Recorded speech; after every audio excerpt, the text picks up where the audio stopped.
Assalamualaikum warahmatullahi wabarakatuh. Selamat datang kembali di channel Kisah Warganet. Di kesempatan kali ini saya akan membacakan sebuah cerita horor dengan judul Disantet Mantan Pacar Sendiri. Seperti apa ceritanya? Tanpa banyak basa-basi lagi, mari kita masuk ke ceritanya.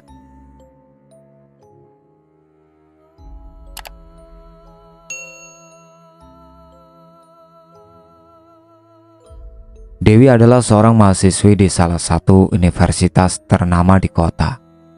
Dikenal cerdas, rajin, dan berdedikasi. Ia selalu menempati posisi teratas di kelas. Selain akademis, Dewi juga aktif di organisasi kampus. Ia seringkali diundang untuk berbicara dalam seminar-seminar kecil yang membahas pentingnya keseimbangan antara kehidupan akademik dan organisasi. Kehidupan Dewi di kampus berjalan harmonis, penuh dengan aktivitas dan pertemanan yang sehat. Di rumah, ia dekat dengan ayahnya, Pak Rahmat, seorang pria yang penuh kasih sayang, namun sangat protektif terhadap anak-anaknya. Bagas adalah senior Dewi di kampus, 1 tahun lebih tua darinya. Mereka berkenalan dalam salah satu kegiatan eskul kampus yang berfokus pada kegiatan sosial dan lingkungan. Bagas memiliki pesona yang kuat, sopan, murah senyum, dan karismatik. Ia selalu menjadi pusat perhatian saat ada pertemuan eskul.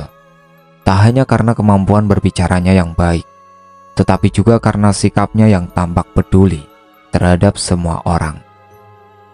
Bagas pandai mendekati Dewi dengan caranya yang halus. Awalnya mereka hanya sering bertukar pikiran tentang proyek eskul, hingga akhirnya perhatian Bagas kepada Dewi semakin terlihat. Suatu ketika, Bagas menolong Dewi saat laptopnya rusak di tengah persiapan presentasi besar. Dewi terkesan dengan perhatian Bagas yang menawarkan bantuan tanpa diminta. Dari situ komunikasi mereka semakin intens, baik di kampus maupun melalui media sosial. Dewi mulai merasakan kenyamanan setiap kali berbicara dengan Bagas, terlebih ketika ia merasa Bagas selalu ada di saat-saat ia membutuhkan. Pak Rahmat, ayah Dewi, seorang pensiunan pegawai negeri yang bijak, melihat perkembangan hubungan ini dengan pandangan skeptis. Meski Bagas terlihat baik di mata teman-temannya Dewi, insting ayahnya merasa ada yang tidak beres. Setiap kali Dewi pulang lebih larut dari biasanya karena urusan ekstrakurikuler yang melibatkan Bagas, ayahnya kerap menanyakan kemana Dewi pergi dan dengan siapa.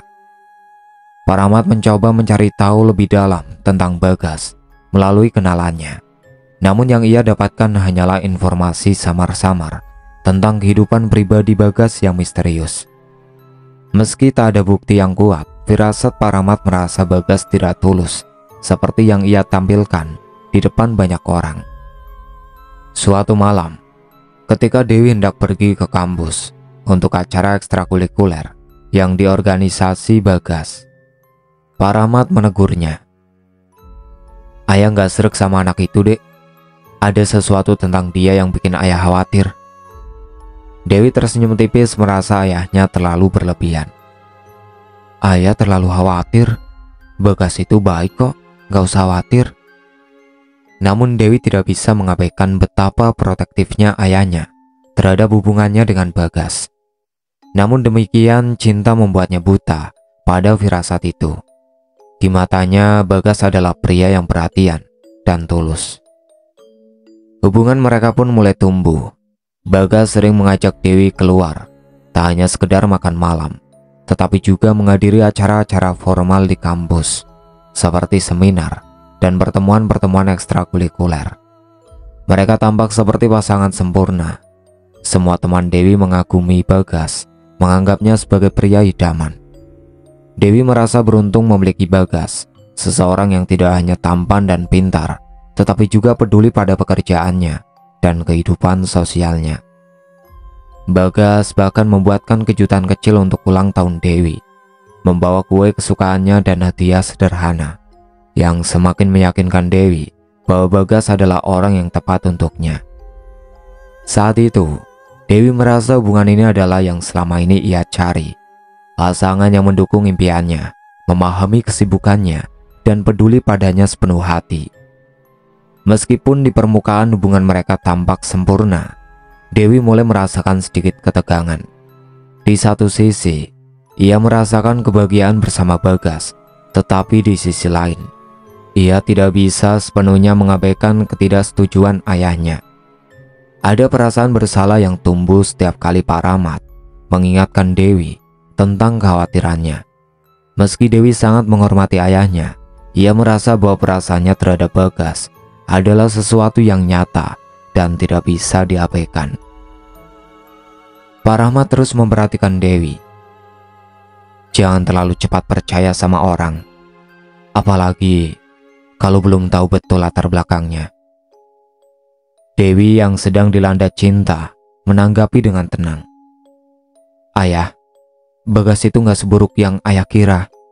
Dia perhatian, peduli, dan dia selalu ada buat aku. Namun di saat-saat tenang, kata-kata ayahnya selalu terngiang-ngiang di kepala Dewi. Tapi baginya, saat itu, cinta yang ia rasakan terhadap Bagas jauh lebih kuat daripada keraguan yang dirasakan ayahnya. Seiring berjalannya waktu, hubungan Dewi dan Bagas yang awalnya terasa manis, perlahan mulai berubah. Setelah 2 tahun bersama, Dewi mulai merasakan perubahan sikap Bagas yang drastis. Jika dulu Bagas adalah sosok yang penuh perhatian, kini ia menjadi seseorang yang penuh kontrol. Bagas mulai mengatur setiap aspek dalam hidup Dewi, dari hal-hal kecil seperti cara berpakaian, hingga siapa yang boleh Dewi temui. Awalnya, Dewi menganggap hal ini sebagai bentuk perhatian Bagas. Namun, seiring berjalannya waktu, kontrol tersebut menjadi sebuah pengekangan yang semakin menyesakan. Setiap kali Dewi pergi ke kampus, Bagas akan memastikan bahwa ia tahu siapa yang Dewi temui. Bahkan Bagas sering meminta Dewi untuk mengirim foto dengan siapa ia sedang berbicara, terutama jika itu adalah teman laki-laki.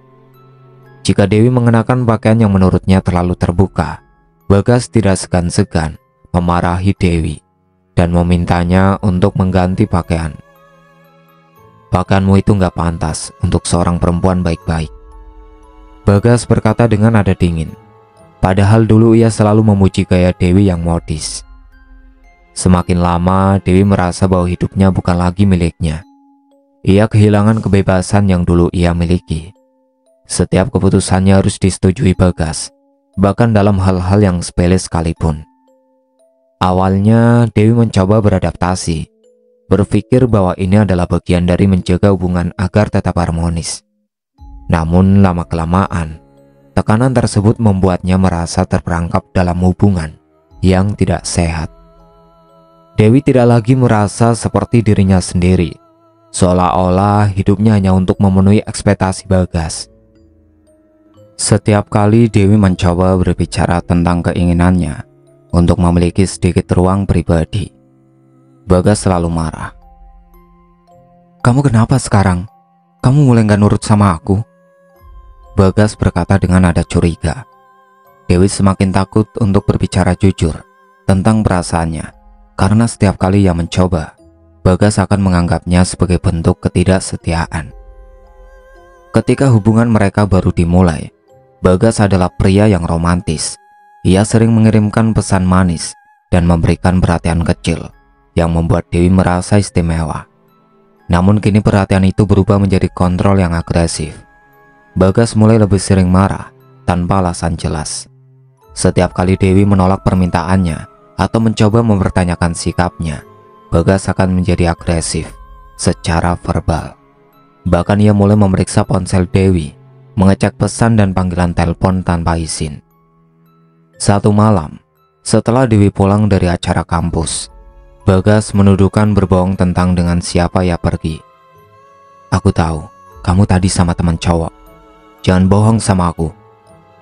Bagas menuding dengan marah. Dewi yang sebenarnya hanya dengan teman-teman ekskulnya merasa terpojok. Ia mencoba menjelaskan, tetapi Bagas tidak mau mendengar. Ia mulai memutarbalikkan fakta, membuat Dewi merasa bersalah atas hal-hal yang tidak ia lakukan. Hubungan mereka yang semakin tidak sehat membuat Dewi mulai merasa kehilangan diri. Ia bukan lagi Dewi yang ceria dan penuh semangat seperti dulu. Kini Dewi hidup dalam bayang-bayangan ketakutan dan tekanan yang terus menghimpit. Setiap hari Dewi merasa harus berhati-hati dalam bertindak, berpakaian, dan berbicara agar tidak memicu kemarahan Bagas. Meskipun Dewi mulai menyadari bahwa hubungannya dengan Bagas telah berubah menjadi toksik, ia merasa sulit untuk mengambil keputusan. Dalam banyak kesempatan Dewi merasa ingin mengakhiri hubungan ini, tetapi Bagas selalu membuatnya merasa bersalah. Kalau kamu ninggalin aku, berarti kamu gak benar-benar sayang sama aku, Bagas berkata dengan nada penuh manipulasi. Ucapan itu selalu membuat Dewi ragu untuk pergi. Bagas juga seringkali menggunakan cerita masa lalu mereka yang manis untuk membuat Dewi tetap bertahan.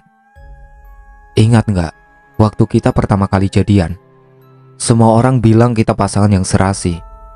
Apa kamu mau menghancurkan itu? Dewi berada di persimpangan jalan. Di satu sisi, ia merasa Bagas telah begitu mengontrol hidupnya, sehingga ia kehilangan kebebasan. Di sisi lain, Bagas selalu berhasil membuatnya merasa bersalah setiap kali ia berpikir untuk pergi. Dewi terjebak dalam lingkaran emosi yang membuatnya tidak bisa dengan mudah memutuskan hubungan ini. Perasaan cinta yang pernah ia miliki terhadap Bagas perlahan berubah menjadi rasa takut dan kewajiban. Namun jauh di dalam hatinya, Dewi tahu bahwa ini bukanlah hubungan yang sehat. Suatu malam, saat Dewi duduk sendirian di kamarnya, ia merenungkan semua yang terjadi. Ia melihat ponselnya. Ada pesan dari Bagas yang mengharuskannya tidak pergi ke kampus esok hari tanpa persetujuan darinya. Dewi merasa hatinya semakin berat. Air matanya menetes tanpa ia sadari, merasakan bahwa hidupnya tak lagi miliknya sendiri. Apa ini yang disebut cinta? Pikir Dewi dalam hatinya. Ia mulai meragukan keputusannya untuk terus bertahan dalam hubungan yang kini lebih banyak menyakitinya daripada membahagiakannya. Singkat cerita, Dewi mulai berbicara dengan sahabatnya Rina tentang apa yang ia alami. Rina yang sudah lama mengenal Dewi dan Bagas terkejut dengan cerita Dewi. Ia tidak menyangka bahwa hubungan mereka yang tampak bahagia di luar sebenarnya penuh dengan tekanan. Rina menyarankan Dewi untuk mempertimbangkan kembali apakah hubungan ini layak untuk dipertahankan. Kamu berhak bahagia, Dewi. Kalau kamu merasa terkekang, mungkin ini saatnya kamu mempertimbangkan ulang semua ini, kata Rina dengan nada serius. Dewi mulai merasakan kekuatan dari percakapan itu. Ia sadar bahwa selama ini ia terlalu takut untuk melepaskan Bagas karena manipulasi emosional yang terus Bagas lakukan. Dalam percakapan tersebut, Rina juga mengingatkan Dewi tentang kekhawatiran ayahnya dulu. Ayahmu sudah merasakan hal ini dari awal. Mungkin sudah waktunya kamu mendengarkan naluri itu, Rina menambahkan.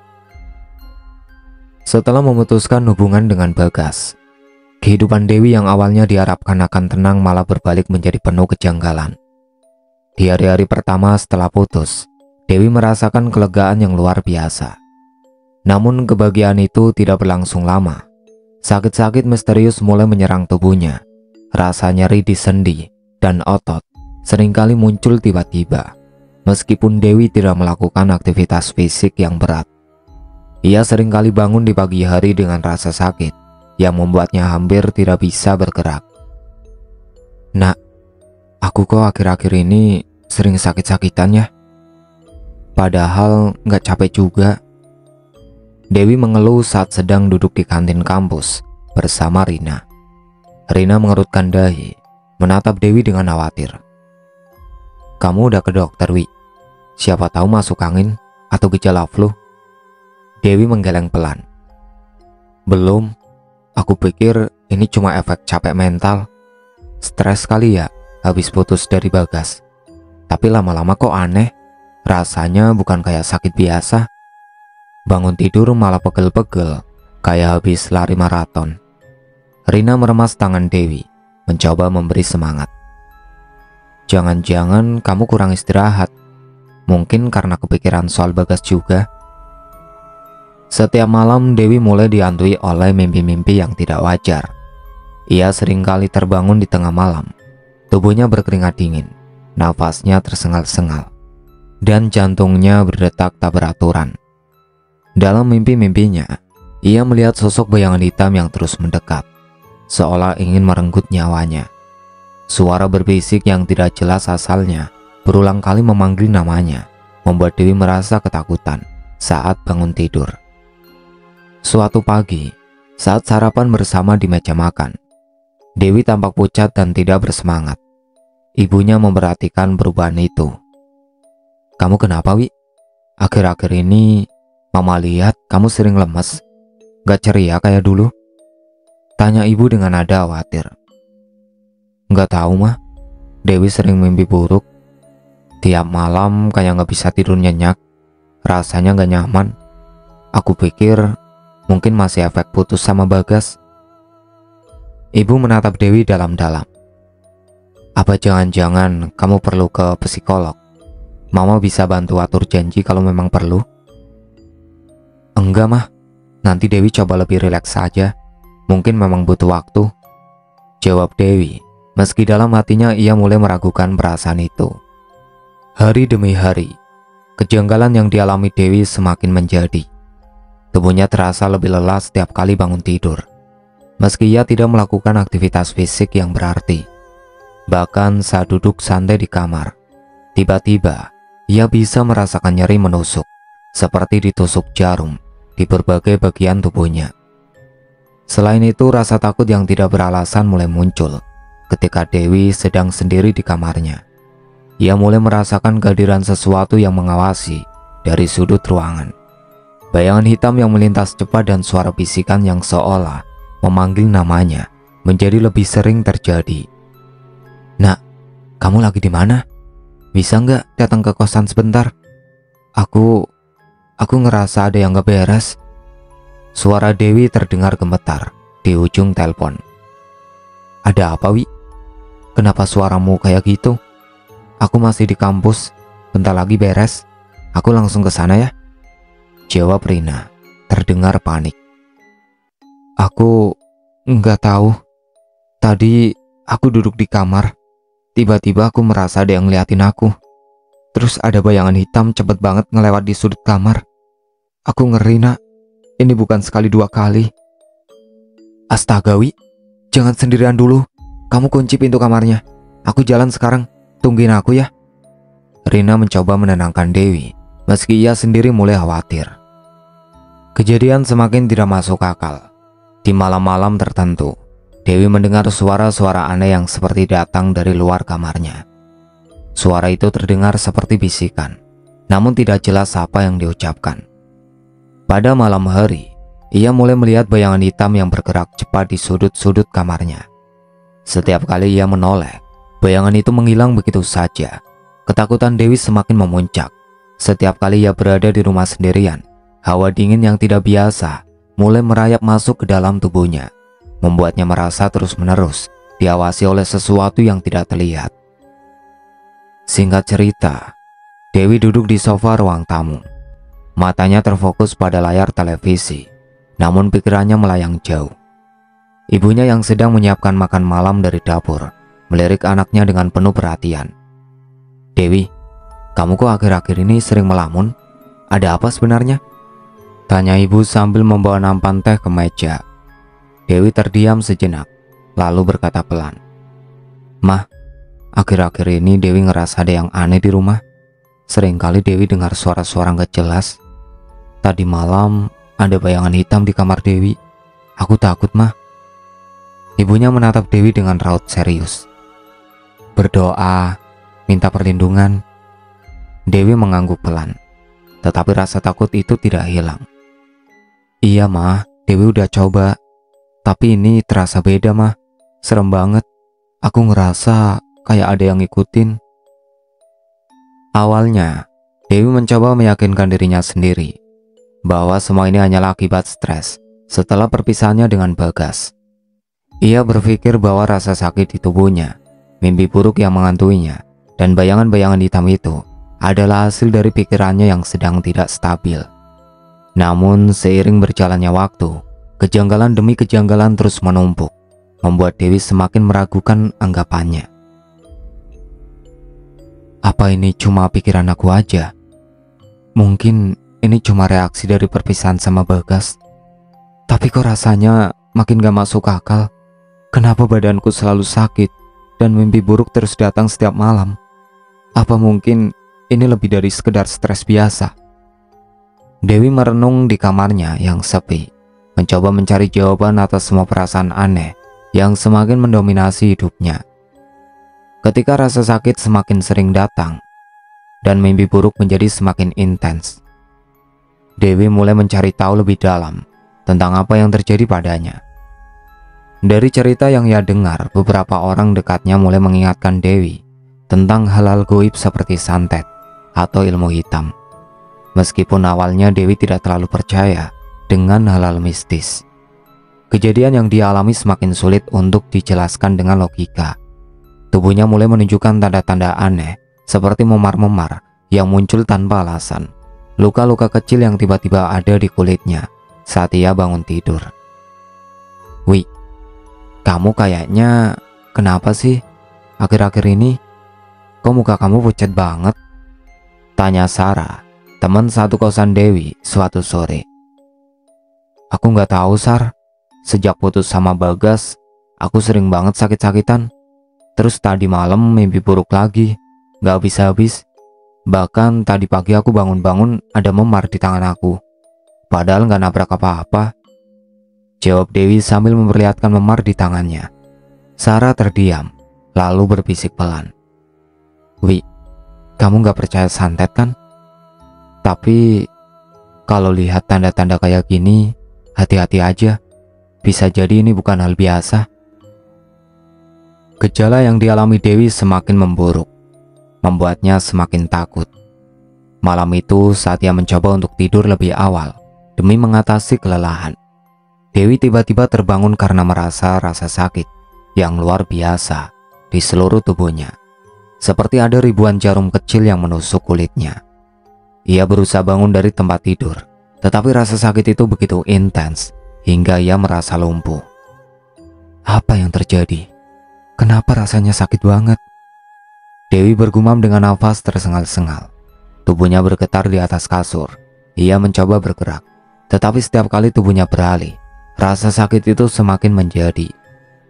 Di tengah kegelapan kamarnya yang hanya diterangi oleh remang-remang cahaya dari jendela, bayangan-bayangan panjang di dinding tampak bergerak, seolah-olah mengawasinya dari segala sudut. Tuhan, apa ini? Suaranya hampir tak terdengar, tertelan oleh kegelapan yang mencekam. Keesokan paginya, Dewi bangun dengan tubuh yang terasa berat dan lelah, seolah ia tidak pernah tidur sama sekali. Ketika melihat lengan dan kakinya, ia tercengang. Ada banyak sekali memar dan luka gores di seluruh tubuhnya. Warna ungu kebiruan menghiasi lengannya, seperti bekas dicubit keras atau dipukul. Tetapi Dewi tidak ingat melakukan sesuatu yang bisa menyebabkan cedera ini. Nah, aku gak ngerti lagi. Lihat ini. Dewi mengangkat lengan baju panjangnya, memperlihatkan memar-memar besar di lengan kirinya kepada Rina saat mereka sedang duduk di bangku kampus. Ya ampun, Wi, itu gimana ceritanya? Kok bisa banyak banget? Tanya Rina dengan tatapan ngeri. Aku nggak tahu, Nak.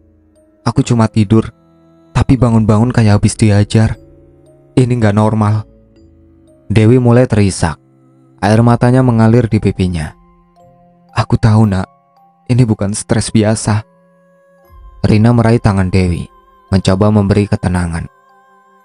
Kayaknya kita perlu konsultasi sama orang yang ngerti masalah begini, Wi. Aku tahu ada orang yang bisa bantu. Beberapa hari kemudian, dengan bantuan Rina, Dewi memutuskan untuk menemui orang pintar di pinggiran kota. Orang itu dikenal sebagai sosok yang bisa membantu menangani hal-hal gaib. Rina membujuk Dewi agar tak perlu merasa malu, karena situasi ini sudah terlalu menakutkan untuk diabaikan. Saat mereka tiba di rumah orang pintar tersebut, suasananya sangat sunyi dan penuh dengan aura mistis. Ruangan itu dipenuhi dengan bau dupa, dan dindingnya dihiasi dengan raja-raja yang aneh. Dewi merasakan dingin yang menusuk tulang saat ia duduk di hadapan sang dukun. Seorang pria tua dengan jubah putih kusam, matanya penuh dengan pengalaman bertahun-tahun di dunia goib. Dukun itu menatap Dewi dengan tajam sebelum akhirnya berkata dengan nada rendah, "Apa yang kau alami bukan hal biasa. Ada energi negatif yang sangat kuat melekat padamu." Dewi merinding, mencoba untuk tetap senang meski jantungnya berdegup kencang. "Apa maksudnya, Pak? Saya nggak ngerti." "Seseorang mengirimkan santet padamu. Ini bukan sekedar kecelakaan atau penyakit biasa. Ini ulah orang yang sangat membencimu." Rina yang duduk di sebelah Dewi ikut terkejut mendengar pernyataan itu. "Santet? Tapi siapa yang akan begitu kejam ke Dewi?" tanya Rina, merasa tak percaya. Dukun itu menggeleng pelan. "Santet tidak bisa dilakukan oleh sembarang orang. Ini dikirim oleh seseorang yang sangat ingin menghancurkan hidupmu." Seiring dengan pernyataan itu, ruangan tempat mereka berada seakan-akan menjadi semakin dingin. Angin yang entah datang dari mana berembus tipis di sela-sela dinding kayu. Dewi merasakan bulu kuduknya berdiri. Tatapan sang dukun berubah semakin tajam, dan ia mengulurkan tangan ke arah Dewi, menyentuh pelan lengan Dewi yang dipenuhi memar. Saat itu juga Dewi merasakan sesuatu yang aneh merambat di bawah kulitnya, seolah-olah ada energi gelap yang sedang bergerak di dalam tubuhnya. "Apa ini? Kenapa rasanya seperti ada sesuatu yang merayap di dalam tubuhku? Tuhan, aku mohon, tolong selamatkan aku dari semua ini. Bagaimana mungkin semua ini terjadi padaku?" Perasaan yang mencekam menyelimuti Dewi, seolah-olah bayangan gelap yang selama ini ia lihat semakin mendekat, siap merenggut apapun yang tersisa dari dirinya. Sang dukun kemudian mengambil segenggam garam dan menaburkan di sekitar Dewi sambil membaca mantra dalam bahasa yang tidak dipahami Dewi. Setelah beberapa saat, dukun itu berhenti dan menatap Dewi dengan serius. "Aku bisa merasakan jejak energi dari orang yang mengirimkan ini padamu. Ini bukan orang asing dalam hidupmu. Dia adalah seseorang yang pernah sangat dekat denganmu." Mendengar kata-kata itu, tubuh Dewi gemetar. Di dalam hatinya, hanya ada satu orang yang terpikirkan. "Bagas," bisiknya pelan, hampir tak terdengar. Dukun itu mengangguk, matanya tertutup sejenak, seolah mengonfirmasi perasaan Dewi. "Dia yang mengirimkan ini padamu. Dia tidak menerima perpisahan itu dengan ikhlas. Dendamnya begitu dalam, hingga rela melakukan hal ini." Dewi tidak bisa berkata-kata. Tiba-tiba semua rasa sakit, mimpi buruk, dan bayangan hitam itu masuk akal. Bagas, pria yang dulu ia cintai, kini menjadi sumber kengerian yang merusak hidupnya. "Apa aku masih bisa diselamatkan dari ini, Mbah?" tanya Dewi dengan suara yang hampir putus asa. Sang dukun menghela nafas panjang. "Masih ada harapan, tapi ini tidak mudah. Aku akan membantumu. Kita harus melawan santet ini dengan upacara pembersihan yang tidak ringan. Tapi kamu harus siap, karena perjalanan ini akan penuh dengan tantangan." Dewi mengangguk pelan, meski hatinya dipenuhi ketakutan. "Aku akan lakukan apa saja, asal ini berakhir." Setelah berkonsultasi dengan orang pintar, Dewi merasa semakin yakin bahwa mantan pacarnya, Bagas, adalah dalang dibalik teror yang dialaminya. Setiap kali ia memikirkan hubungan mereka yang dulu, ingatan tentang Bagas yang semakin posesif di tahun-tahun terakhir hubungan mereka terus membayangi pikirannya. Namun fakta bahwa pria yang pernah ia dicintai kini telah beralih ke ilmu hitam untuk menghancurkannya, membuat Dewi sulit menerima kenyataan. "Wi, kamu yakin itu Bagas?" Aku masih nggak percaya dia bisa sampai segitunya. Rina mencoba menghibur Dewi sambil menyeruput kopi di hadapan mereka. Dewi menatap kosong ke cangkir tehnya. Aku juga nggak mau percaya, nak. Tapi semua petunjuk mengarah ke dia. Dia nggak pernah bisa terima waktu aku mutusin hubungan. Terakhir kali kita ketemu, dia bilang kalau aku nggak bakal bisa lepas darinya. Dan sekarang semua ini terjadi. Rina terdiam sejenak. Jadi kita harus gimana?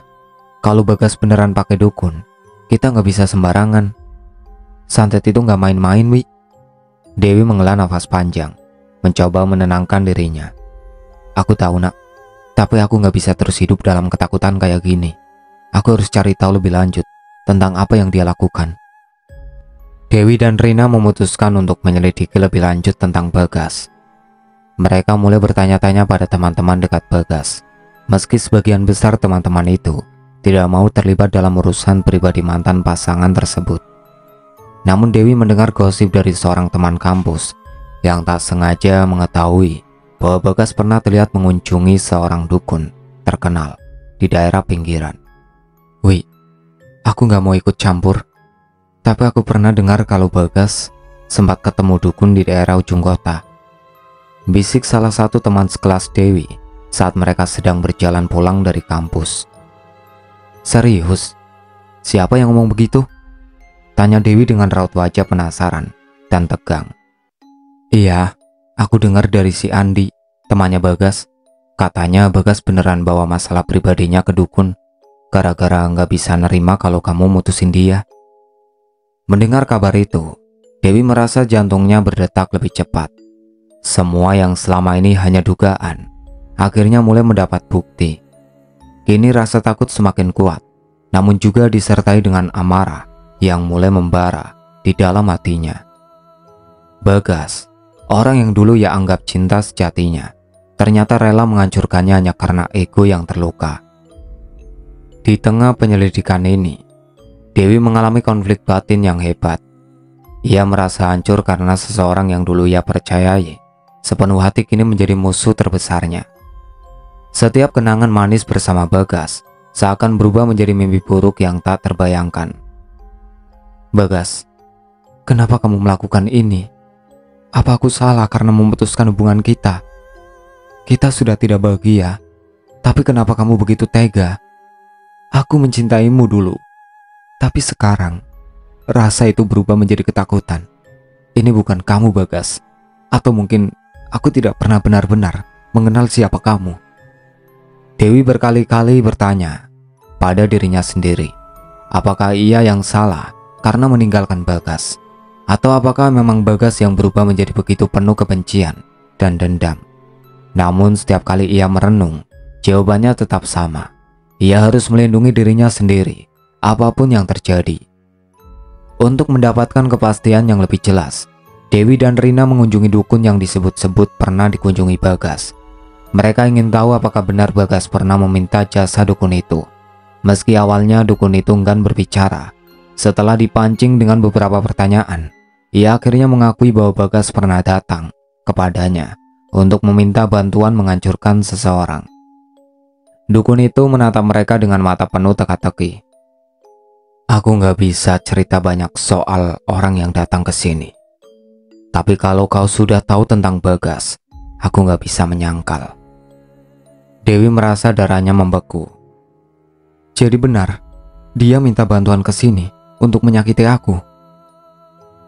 Bagas datang dengan dendam yang besar. Dia tak terima diputuskan. Dan dendam itu membuatnya nekat menggunakan ilmu hitam untuk menghancurkanmu. Bahkan kalau itu berarti merusak hidupmu sepenuhnya.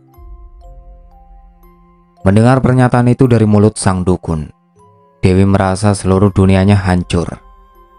Bagas bukan hanya sekedar mantan pacar yang tidak bisa menerima kenyataan, tetapi sekarang ia telah berubah menjadi sosok yang sangat berbahaya.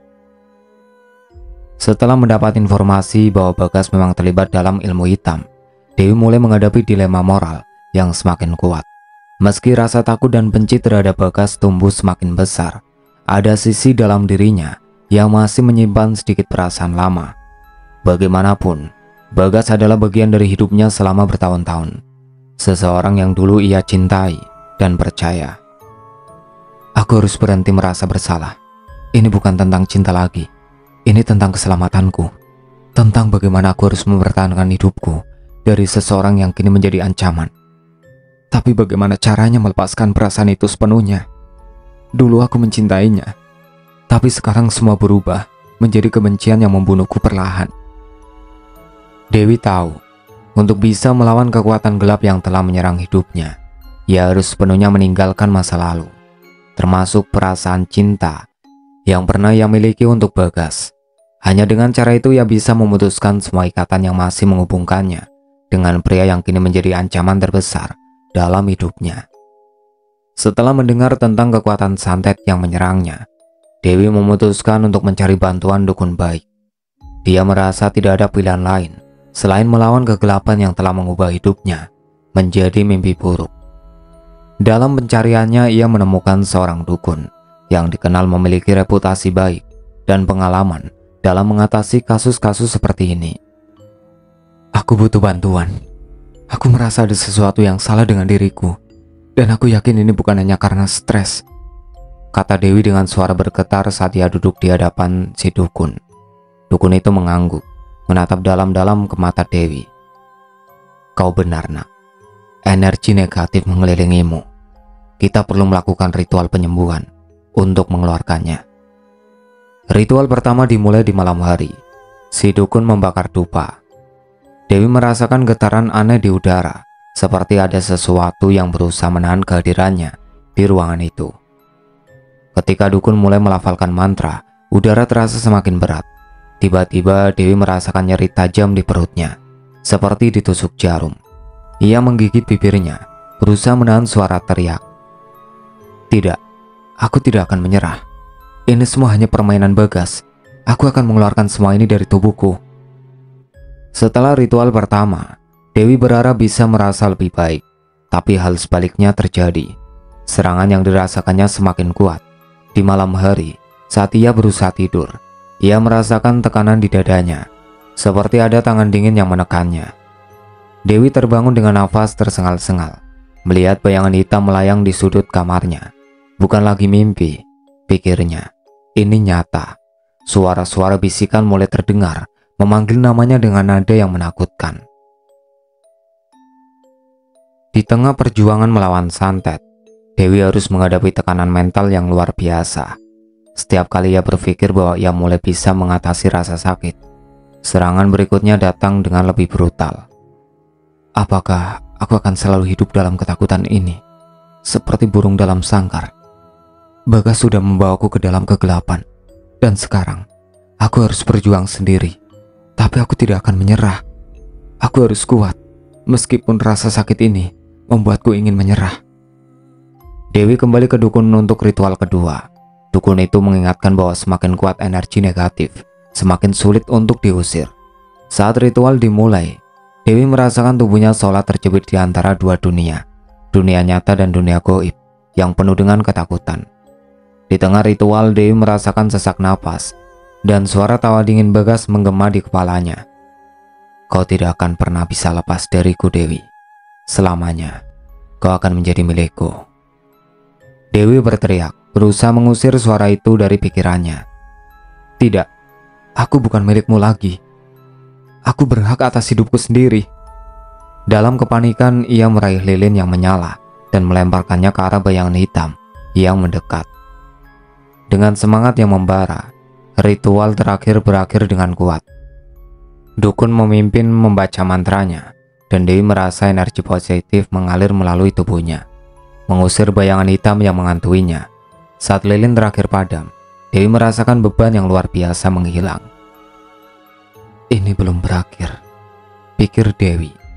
Tapi aku sudah mengambil langkah pertama untuk membebaskan diriku dari kekuatan jahat. Dewi tahu bahwa pertempuran belum selesai. Ia harus terus berjuang, tidak hanya melawan santet, tetapi juga melawan rasa takut yang mengintai dalam dirinya. Setelah menjalani ritual penyembuhan, Dewi berharap bisa mendapatkan ketenangan. Namun malam-malamnya justru dipenuhi dengan teror. Setiap kali menjelang tidur, ketakutan menyelimuti hatinya.